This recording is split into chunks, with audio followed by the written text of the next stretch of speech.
जरा सोचिए, एक पूरा का पूरा देश कागज पर कैसे बनता है। भारतीय संविधान के जो पहले 51 आर्टिकल्स है ना, वो सिर्फ कानून की बातें नहीं है। असल में ये वो पहला नक्शा, वो ब्लूप्रिंट है जिससे हमारे देश भारत की नींव रखी गई थी। चलिए साथ मिलकर समझते हैं इस ब्लूप्रिंट की कहानी को। तो सवाल ये उठता है कि क्या हमारा संविधान सिर्फ नियमों की एक सूखी सी किताब है, या फिर ये एक जिंदा राष्ट्र की कहानी है? पता है इसका जवाब कहाँ मिलता है? इसके पहले 51 अनुच्छेदों में। जैसे जैसे हम इन्हें समझेंगे, ये साफ हो जाएगा कि ये सिर्फ नियम नहीं, ये एक देश के जन्म की कहानी है। चलो एक काम करते हैं। एक पल के लिए संविधान को भारत नाम के एक बहुत बड़े घर का आर्किटेक्चरल प्लान मान लेते हैं। इस प्लान को देखकर हम समझेंगे कि इस घर की नींव कैसे रखी गई, इसकी दीवारें कहाँ तक हैं, इसमें कौन कौन रह सकता है, और सबसे जरूरी, यहाँ रहने के नियम और सपने क्या हैं। अच्छा, कोई भी घर बनाने के लिए सबसे पहली चीज क्या चाहिए? जमीन, है ना? उसकी बाउंड्रीज पता होनी चाहिए। बस हमारे संविधान का पहला हिस्सा यानी आर्टिकल्स 1 से 4 बिल्कुल यही काम करता है। ये हमारे देश का नक्शा खींचता है। मतलब सोचिए, हमारे संविधान बनाने वालों ने कितना आगे का सोचा था। आर्टिकल 1 ने तो पहले नाम पक्का कर दिया, इंडिया यानी भारत। फिर आर्टिकल 2 और 3 ने संसद को ये पावर दी कि वो नए राज्य बना भी सकती है और मौजूदा राज्यों की सीमाएं बदल भी सकती है। और सबसे कमाल की बात, आर्टिकल 4 में ये भी लिख दिया कि इन बदलावों के लिए किसी बड़े कॉन्स्टिट्यूशनल अमेंडमेंट की जरूरत नहीं होगी। कितना फ्लेक्सिबल और प्रैक्टिकल सिस्टम बनाया है ना। ठीक है, तो घर का नक्शा तो तैयार हो गया, पर अब अगला सवाल क्या होगा? अरे भाई, इस घर में रहेगा कौन? मतलब भारत का नागरिक कौन कहलाएगा? इस बड़े सवाल का जवाब हमें मिलता है आर्टिकल्स 5 से 11 में। देखिए, बाउंड्रीज तो बन गई, अब परिवार के सदस्यों को पहचानना था। उस वक्त हालात भी तो मुश्किल थे, देश का बंटवारा हुआ था। तो संविधान ने एकदम क्लियर कर दिया, साफ साफ बताया कि जब संविधान बना तब नागरिक कौन माना जाएगा, बंटवारे के बाद आने जाने वालों का क्या होगा।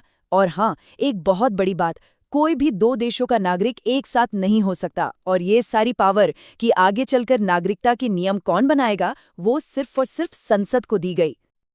अब देखिए, हर परिवार के कुछ उसूल होते हैं, कुछ ऐसे नियम जो कोई नहीं तोड़ सकता, राइट? हमारे संविधान में भी ऐसे ही कुछ अटूट नियम हैं। और ये कोई मामूली नियम नहीं है, ये तो संविधान का दिल है, उसकी जान है। हम इन्हें जानते हैं हमारे फंडामेंटल राइट्स यानी मौलिक अधिकारों के नाम से। तो कुल मिलाकर छह छह ऐसी बड़ी गारंटियां हैं जो हमारा संविधान हम सबको देता है। और इन्हें सिर्फ नियम मत समझिए, ये तो वो बुनियाद है जिस पर हर नागरिक का सम्मान, उसकी आज़ादी, उसका विकास टिका हुआ है।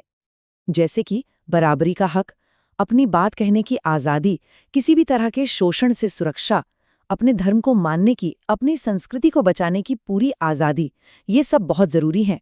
पर एक अधिकार ऐसा है जो इन सब का गार्डियन है, एक तरह का सुपर हीरो, और वो है संवैधानिक उपचारों का अधिकार। और इस अधिकार की अहमियत कितनी है, इसका अंदाजा आप डॉक्टर बी आर अम्बेडकर के इन शब्दों से लगा सकते हैं। सोचिए, उन्होंने इतनी बड़ी बात क्यों कही? क्योंकि आर्टिकल 32 असल में वो मास्टर की है, वो चाबी जिसके बिना बाकी सारे अधिकारों पर ताला ही लगा रह जाएगा। तो कहाँ तक पहुंचे हम? नक्शा बन गया, घर के सदस्य कौन है ये भी तय हो गया, और घर के सबसे जरूरी नियम भी बन गए। लेकिन कोई भी घर सिर्फ नियमों पर नहीं चलता, है ना? उसके कुछ सपने होते हैं, कुछ लक्ष्य होते हैं। बस संविधान का चौथा हिस्सा, जिसे हम डायरेक्टिव प्रिंसिपल्स कहते हैं, वो हमारे देश के उन्हीं सपनों की लिस्ट है। अब यहाँ एक बहुत ही जरूरी और सच कहूं तो बहुत ही खूबसूरत फर्क है। मौलिक अधिकार यानी फंडामेंटल राइट्स सरकार के हाथ बांधते हैं। वो बताते हैं कि सरकार क्या नहीं कर सकती, और अगर वो ऐसा करे तो हम सीधे कोर्ट जा सकते हैं। दूसरी तरफ है डायरेक्टिव प्रिंसिपल्स। ये सरकार को एक टॉर्च दिखाते हैं, एक रास्ता दिखाते हैं कि उसे देश को किस दिशा में ले जाना है, क्या करना चाहिए। ये कोई कानूनी मजबूरी नहीं, बल्कि एक मॉरल कंपस है। तो आखिर ये सपने हैं क्या? वेल, ये सपने हैं एक ऐसे भारत के जहां सबको सोशल और इकोनॉमिक जस्टिस मिले, जहां औरतों और मर्दों को एक जैसे काम के लिए एक जैसी तनख्वाह मिले, जहां हम अपने पर्यावरण की रक्षा करें और दुनिया में शांति की मिसाल बने। ये वो मंजिलें हैं जिनकी तरफ देश को लगातार चलते रहने की सलाह दी गई है। तो चलिए एक बार जल्दी से इस पूरे ब्लूप्रिंट को जोड़ के देखते हैं। आर्टिकल्स 1 से 4 ने खींची देश की बाउंड्रीज यानी नक्शा। 5 से 11 ने बताया कि इस घर के सदस्य यानी नागरिक कौन होंगे। 12 से 35 ने बनाए घर के सबसे पक्के नियम जिन्हें कोई तोड़ नहीं सकता, और 36 से 51 ने दिए वो सपने, वो लक्ष्य जिन्हें हमें मिलकर पूरा करना है। तो ये पूरा ब्लूप्रिंट समझने के बाद एक आखिरी सवाल, और ये सवाल बहुत जरूरी है। 70 साल से भी ज्यादा पहले लिखे गए ये नियम, ये सपने आज हमारी जिंदगी को, हमारे समाज को, हमारी पॉलिटिक्स को किस तरह से चला रहे हैं और किस तरह से चलाने चाहिए? ये एक ऐसा सवाल है जिसका जवाब हम सबको मिलकर आज भी ढूंढना है।